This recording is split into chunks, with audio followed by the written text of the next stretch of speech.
Bayangkan ini, setiap pagi Anda bangun, minum teh manis, makan roti lembut, dan sesekali ngemil biskuit atau pisang goreng sore hari. Semua terasa wajar, semua terasa ringan. Tapi, bagaimana jika justru kebiasaan-kebiasaan kecil itulah yang perlahan merusak tubuh Anda? Bagaimana jika 90% kasus diabetes yang saya temukan pada pasien berasal dari makanan yang sama sekali tidak Anda curigai? Courses video win, Wajprakashwari mengetahui peluh makanan dan minuman yang menaikkan gula darah, merusak liver, dan mempercepat komplikasi diabetes. Bukan teori, ini saya temukan sendiri di lapangan. Lepas dari obat bisa jadi jauh L. Jangan tunggu sampai luka tak sembuh atau penglihatan kabur. Tonton bagian samu, bahaya tersembunyi di meja makan. Kita Assalamualaikum warahmatullahi wabarakatuh. Saya, Dr. Udi, menyapa Bapak dan Ibu sekalian dengan penuh rasa hormat dan kasih. Hari ini, saya ingin bicara dari hati ke hati, bukan tentang obat, bukan tentang suntikan, tapi tentang sesuatu yang jauh lebih dekat makanan di atas meja kita sendiri. Selama lebih dari 20 tahun saya menangani pasien usia 50, 60, bahkan 70 tahun. Ada satu pola yang selalu berulang, mereka tidak sadar bahwa makanan yang mereka anggap biasa-biasa saja justru adalah penyebab utama gula darah tidak kunjung turun. Bapak, Nain, dan Ibu, tahukah Anda banyak dari kita yang punya bakat diabetes? Maksudnya, belum tentu kena sekarang, tapi jika kita terus makan sembarangan, penyakit itu akan datang dengan sendirinya. Dan bahayanya makanan yang diam-diam menaikkan gula darah justru yang paling sering kita konsumsi. Contohnya, inamuan tray in kemasan itu camilan kemas, sering yang kemasan, keripik di warung, biskuit dalam toples, coklat yang tampaknya hadiah kecil untuk diri sendiri setelah makan. Semua camilan ini dibuat dari tepung olahan tanpa serat dan gula tinggi. Begitu masuk ke mulut, tidak butuh waktu lama dalam hitungan menit, gula langsung membanjiri darah.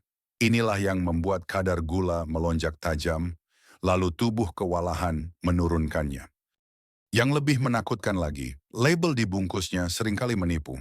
Di Amerika, penelitian menunjukkan kandungan karbohidrat pada makanan kemasan bisa 10 kali lebih tinggi dari yang tertulis.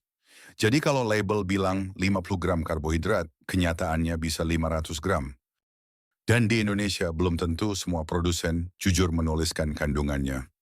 Saya tahu, ngemil itu nikmat, terutama sambil duduk sore-sore di teras atau nonton TV malam hari. Tapi kebiasaan kecil ini bisa menjadi biang kerok komplikasi besar, penglihatan kabur, luka yang tak sembuh, ginjal melemah. Apakah harus berhenti total? Kalau bisa, ya. Tapi jika terasa sulit, gantilah dengan camilan yang tidak menyiksa tubuh kacang-kacangan alami seperti almond atau medi tanpa garam, atau sayur mentah segar yang dicocol saus sehat buatan sendiri. Bapak dan Ibu yang saya hormati, mengendalikan diabetes bukan hanya soal obat atau insulin. Seringkali, itu dimulai dari keberanian untuk mengatakan tidak pada camilan berbahaya. Dan dari keputusan sederhana itulah banyak pasien saya akhirnya bisa menurunkan dosis obat, bahkan berhenti sama sekali. Kita lanjut ke bagian selanjutnya, minuman manis musuh yang sering kita anggap sahabat di siang panas. Bagian 2, minuman manis musuh, manis yang merusak dari dalam Bapak dan Ibu yang saya hormati. Setelah camilan kemasan, ada satu hal lagi yang lebih sering kita abaikan. Bahkan mungkin kita anggap sebagai penyegar tubuh minuman manis. Saya tahu, di siang hari yang terik, tubuh terasa lelah, dan sebotol es teh manis, soda dingin, atau jus buah terdengar seperti hadiah kecil yang menyenangkan. Tapi sayangnya, hadiah ini bisa berubah jadi racun yang perlahan, menggerogoti kesehatan kita. Mari kita bicara jujur. Minuman seperti soda, jus dalam kemasan, atau bahkan jus segar yang diberi gula pasir semuanya mengandung gula cair dalam jumlah besar. Dan gula cair ini, Bapak Ibu, lebih cepat diserap tubuh daripada gula padat. Hasilnya lonjakan gula darah mendadak.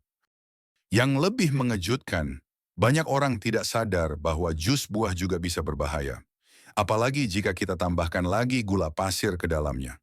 Buah memang alami, tapi saat dijus, seratnya hilang. Gulanya menjadi lebih bebas dan langsung masuk ke aliran darah kita tanpa perlawanan. Menurut penelitian, satu kaleng soda atau jus kemasan bisa mengandung 40 gram gula. Itu setara dengan 10 sendok teh. Dan gula yang paling sering dipakai dalam industri minuman ini adalah fruktosa karena murah. Tapi fruktosa juga adalah yang paling cepat membuat tubuh kita resisten terhadap insulin. Dan yang lebih parah lagi, fruktosa tidak bisa diproses di otot seperti glukosa biasa.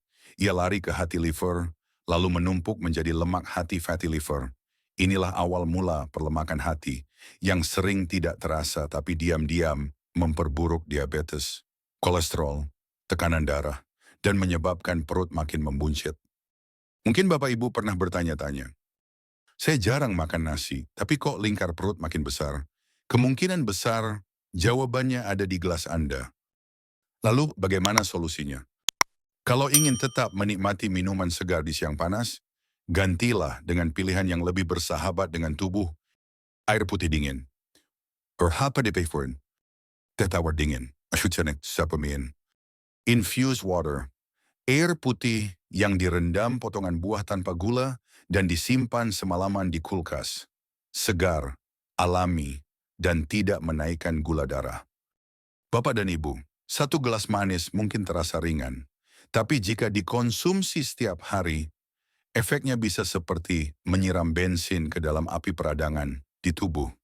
Kita tidak merasakannya hari ini, tapi dampaknya bisa datang besok, minggu depan, atau bulan depan dalam bentuk komplikasi. Mari kita rawat tubuh ini dengan lebih bijak, karena tubuh kita bukan tempat sampah gula cair. Kita lanjut ke bagian berikutnya. 4 makanan olahan yang tampak biasa, tapi secara diam-diam mempercepat kerusakan metabolisme tubuh. Bagian 3, 4 makanan sehari-hari yang diam-diam mengacaukan tubuh. Kita Bapak dan Ibu sekalian, saya itu. Kita semua ingin tetap sehat tanpa harus minum banyak obat. Tapi ada 4 jenis makanan yang saya temui hampir setiap hari di dapur pasien saya dan sayangnya. Keempatnya diam-diam mempercepat kerusakan metabolisme dan membuat gula darah makin tidak terkendali. Mari kita bahas satu persatu. 1. Minyak trans, minyak terhidrogenasi. Mungkin Bapak Ibu tidak sadar, tapi banyak makanan kemasan dan gorengan yang kita beli mengandung minyak trans lemak jahat yang terbentuk dari proses kimia yang membuat minyak jadi awet dan tidak cepat basi. Minyak ini ada di margarine, Surnform, creamer kopi, gorengan yang digoreng berulang-ulang, biskuit, kue kering, bahkan roti-roti lembut. Masalahnya adalah minyak trans menyebabkan peradangan diam-diam di dalam tubuh. Jika dikonsumsi terus-menerus, tubuh kita seperti berada dalam kondisi terbakar pelan-pelan. Akibatnya, resistensi insulin meningkat, gula darah sulit dikendalikan, perut makin buncit, kolesterol baik HDL turun, risiko serangan jantung meningkat. Jika Anda menemukan tulisan asam lemak terhidrogenasi atau lemak trans di bungkus makanan, itu tandanya hindari segera. 2. Karbohidrat putih, nasi putih, roti putih, mie instan, pasta, semua makanan ini punya satu kesamaan indeks glikemik tinggi. Artinya, begitu dikunyah, mereka cepat sekali berubah jadi gula di dalam darah. Bapak Ibu pernah merasa ngantuk berat atau berkabut setelah makan nasi? Itu bukan kebetulan. Karbohidrat putih membuat otak kita lamban dan tubuh cepat lemas. Masalahnya karbo putih sudah diproses, seratnya dibuang, padahal serat sangat penting untuk memperlambat penyerapan gula. Bukan berarti kita tidak boleh makan nasi, tapi cobalah. Gulai kurangi porsinya, ganti sebagian dengan sayur, atau coba nasi merah, ubi atau kentang rebus dengan kulitnya. 3. Sereal instan. Banyak orang mengira sereal itu sehat, padahal mayoritas sereal instan hanya berisi gula dan karbohidrat kosong. Tidak ada protein, tidak ada lemak baik, seratnya pun sangat rendah. Contohnya granola, setengah cangkir saja bisa mengandung 44 gram karbohidrat. Bayangkan kita baru sarapan sebentar, tapi 2 jam kemudian sudah lapar lagi. Kenapa? Karena tubuh tidak mendapat nutrisi, cukup hanya gula. Solusinya ganti sarapan dengan telur dan dasar dan sayur, ikan kukus dengan sayur, atau sup ayam bening dengan potongan daun kelor, entrepot, buah kering, kurma kering, kismis, manisan. Semua ini terlihat kecil dan alami, tapi sebenarnya adalah bom gula. Karena kandungan airnya dikurangi, maka gulanya makin terkonsentrasi. Srainawim, sebagai perbandingan, anggur segar 27 gram gula, kismis 75 gram gula, kurma segar 40 gram, kurma kering bisa 140 gram. Saran saya pilih buah segar, apel, jeruk, alpukat, stroberi, atau blueberry jauh lebih bersahabat untuk tubuh. Dan ingat, buah pun tetap perlu dibatasi, terutama jika Anda sudah memiliki diabetes. Bapak dan Ibu yang saya kasihi, 4 makanan ini tampak biasa tapi efeknya luar biasa. Banyak pasien saya yang baru sadar setelah komplikasi datang. Lebih baik kita sadari sekarang, sebelum tubuh kita memberi peringatan keras. Bagian 4, 3 makanan populer yang tampak aman, tapi merusak dari dalam Bapak dan Ibu yang saya hormati. Seringkali dalam hidup, yang tampak manis belum tentu benar-benar baik. Ada 3 jenis makanan dan minuman yang sangat populer di masyarakat kita, bahkan dianggap modern, enak, atau praktis.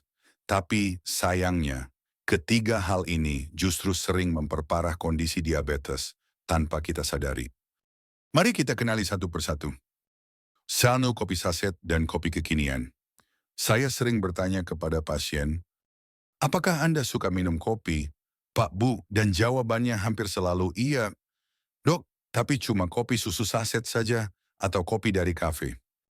Disinilah masalahnya. Sebagian besar kopi instan yang dijual dalam bentuk saset atau kopi kekinian di kafe seperti kopi gula aren bukan lagi kopi. Mereka sudah menjadi minuman gula cair. Misalnya, kopi saset biasa, ABC, kapal api, di raspberry bisa mengandung 26 gram karbohidrat per sachet. Kopi kekinian caramel macchiato, kopi gula aren oval rata-rata mengandung 360 gram gula per gelas. Gula cair ini langsung terserap oleh tubuh, menyebabkan lonjakan gula darah, tapi anehnya tidak membuat kenyang. Akibatnya, kita tetap makan seperti biasa, sehingga gula yang masuk ke tubuh menjadi berlipat ganda. Solusinya, gantilah dengan kopi hitam tanpa gula. Jika ingin manis, pakai gula rendah glikemik dan susu asli, bukan kental manis atau creamer. 2. Gorengan. Siapa yang bisa menolak tahu isi, bakwan renyah, atau pisang goreng panas-panas? Saya sendiri pun mengerti godaannya, apalagi di sore hari saat hujan turun. Tapi Bapak Ibu, gorengan itu adalah kombinasi maut. Karbohidrat tinggi dari tepung, minyak jenuh dari minyak goreng bekas. Kesetanur tidak warna dasar seret. Kadang ditambah penyedap atau gula. Akibatnya, radang dalam tubuh meningkat. Risiko diabetes makin parah. Penyakit jantung dan stroke mengintai dalam diam. Apalagi jika minyak goreng dipakai berulang-ulang, itu menghasilkan zat beracun seperti aldehid dan akrilamida yang merusak sel dan memperburuk kondisi gula darah. Boleh makan gorengan. Ehitin makin. The Australian. Kalau bisa hindari total, tapi jika sulit, batasi ketat. Maksimal 1-2 potong sehari. Pilih gorengan yang baru digoreng, bukan yang sudah berjam-jam. Lebih baik lagi ganti dengan makanan panggang, kukus atau rebus. 3. Yogurt dan susu rasa. Buah yogurt itu sehat, asalkan tanpa rasa. Banyak pasien saya bilang, saya minum yogurt tiap hari, Dok, tapi gula darah kok naik terus. Setelah saya tanya mereknya, ternyata yang diminum adalah yogurt rasa stroberi, mangga, atau anggur yang ternyata mengandung gula tambahan dalam jumlah besar. Bahkan dalam 1 cup kecil bisa terdapat 25-30 gram gula. Susu buah juga sama meskipun tampak sehat dan bergizi. Jika sudah dicampur rasa buah dan pemanis, maka manfaatnya berubah jadi bahaya. Solusinya, pilih plain yogurt tanpa rasa, tanpa gula. Jika ingin manis, tambahkan potongan buah segar secukupnya, bukan sirup. Hindari susu kental manis dan produk berperisa. Bapak dan Ibu yang saya cintai, ketiga makanan ini sering dianggap tidak berbahaya, tapi diam-diam membuat tubuh bekerja lebih keras, insulin semakin tidak peka, dan komplikasi mulai datang satu persatu. Bagian 5, madu, agave, dan pemanis buatan manis di lidah. Pahit di tubuh Bapak dan Ibu yang saya hormati. Ketika seseorang mulai sadar bahwa gula pasir harus dikurangi, biasanya mereka akan mencari alternatif. Dan biasanya pilihan pertama yang muncul adalah madu, sirup agave, pemanis buatan yang katanya lebih sehat. Tapi pertanyaannya, apakah benar semua itu aman untuk penderita diabetes? Sayangnya, tidak sesederhana itu. Satu, madu dan agave bukan selalu lebih sehat. Banyak orang mengira bahwa madu adalah gula alami yang menyehatkan. Itu tidak sepenuhnya salah. Tapi kita harus tahu fakta yang sebenarnya. Tidak semua madu itu murni. Banyak yang sudah dicampur sirup gula, bahkan pewarna dan pengawet. Dan yang paling penting, kadar gula dalam madu sangat tinggi, bahkan bisa menyamai gula pasir. Beberapa pasien saya berpikir asal madu, pasti aman. Tapi setelah rutin minum madu, gula darah mereka justru naik drastis. Karena meski alami, madu tetaplah gula cair. Dan gula cair, seperti yang sudah kita bahas, cepat sekali masuk ke dalam darah. Agave pun sama. Sirup agave dikenal dengan kadar fruktosa yang tinggi dan fruktosa, seperti yang sudah saya jelaskan di bagian sebelumnya, adalah musuh utama bagi liver dan insulin kita. Dua, pemanis buatan tidak naikkan gula. Tapi, sebagian pemanis buatan memang tidak langsung menaikkan kadar gula darah, karena tubuh kita tidak bisa mencernanya seperti gula biasa.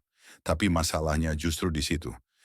Pemanis buatan menumpuk di hati liver, lambat laun, terjadi penumpukan lemak atau yang kita kenal sebagai fatty liver.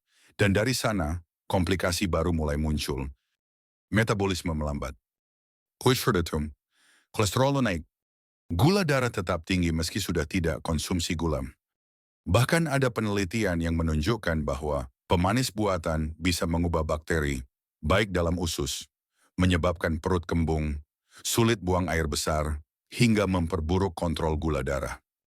Kesimpulan jujur dari saya Bapak dan Ibu sekalian, saya tidak sedang melarang sepenuhnya pemanis, tapi saya ingin kita semua lebih sadar dan lebih bijak kalau tetap ingin menikmati rasa manis. Gunakan buah segar alpukat, apel, stroberi. Coba stevia alami dalam jumlah kecil. Dan yang terbaik, latih lidah kita untuk menerima rasa asli makanan. Tanpa perlu ditambah manis berlebihan, karena semakin sedikit kita tergantung pada rasa manis. Semakin ringan beban kerja pankreas, insulin, dan hati kita. Penutup, kami Bapak dan Ibu tercinta, dari semua yang sudah kita bahas, mulai dari camilan kemasan, minuman manis, minyak trans, gorengan, kopi saset, sampai madu dan pemanis, buatan saya ingin mengajak Anda melakukan satu hal sederhana. Pilih buah hidup yang lebih ringan. Ringan dari gula, ringan dari rasa bersalah, ringan dari obat-obatan yang terus bertambah. Saya percaya banyak pasien bisa hidup lebih sehat, bukan karena resep dari dokter, tapi karena keputusan dari dalam hati untuk berubah satu langkah kecil setiap hari. Mari kita jaga tubuh ini. Tubuh yang telah menemani kita puluhan tahun dengan kasih sayang dan ketulusan. Saya, Dr. Udi, mendoakan Bapak dan Ibu semua tetap sehat, bugar, dan panjang umur bukan hanya untuk diri sendiri, tapi untuk anak cucu yang mencintai Anda.